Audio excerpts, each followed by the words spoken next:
ang pinipilit nila, no, yung Duterte group, kailangan daw idaan sa local court.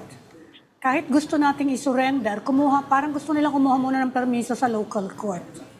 But Ano naman po yung masasabi niyo ron? maganda kasi kung basahin ng maayos yung batas. And One paragraph lang naman yon.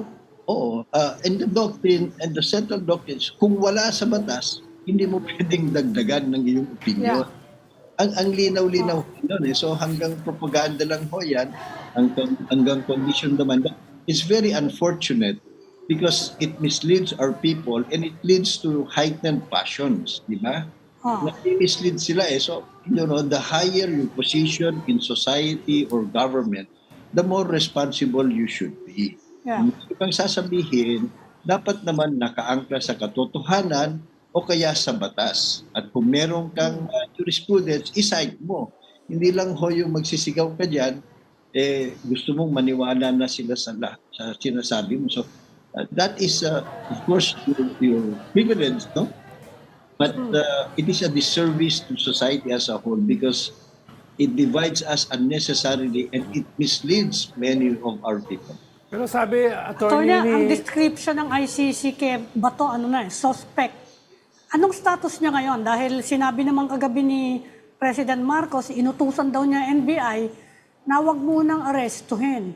Despite dahil siguro doon sa Supreme Court order na humihingi ng comment muna within 72 hours. Pero anong status ngayon ni Senator Bato?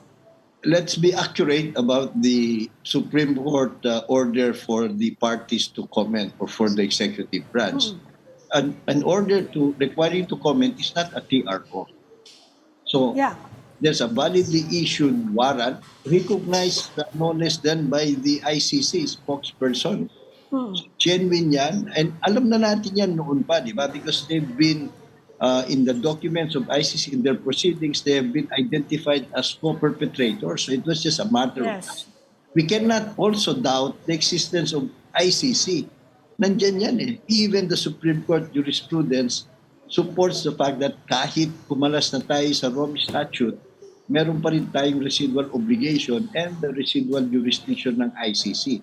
Kaya nga yung batas natin on crimes against humanity, yun ang sinasabi nila. Kasi nga, established naman yung identity and jurisdiction ng ICC. So, let me correct that. It is not because there's an order to comment, because unless there's a TRO, what is in the hands of the executive is a live warrant of arrest, and it remains its duty internationally and under domestic law to serve that warrant. Siguro, pinagbibigyan lang ng executive para hindi masyadong madrama yung mga senador. Siguro para humupa ng tension kasi kung ano-anong mga senaryo na nangyayari, hindi na natin malaman kung gawa-gawa lang ito, staged o kung ano man. So siguro naisip niya mas prudent, palamigin lang natin ng konti. But there's nothing to prevent the executive from enforcing that warrant. Attorney, ano po, the repeated argument that we keep hearing is that there should be a local court arrest warrant. Let's assume na kailangan nga ng ganun, just for the sake of argument, that a local arrest warrant is really needed for an arrest to be undertaken. How could that come about?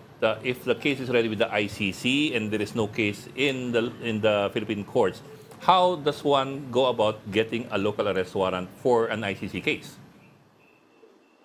There's no way you can get a warrant of arrest in a local court for a case that is being tried under the jurisdiction of an international court. No?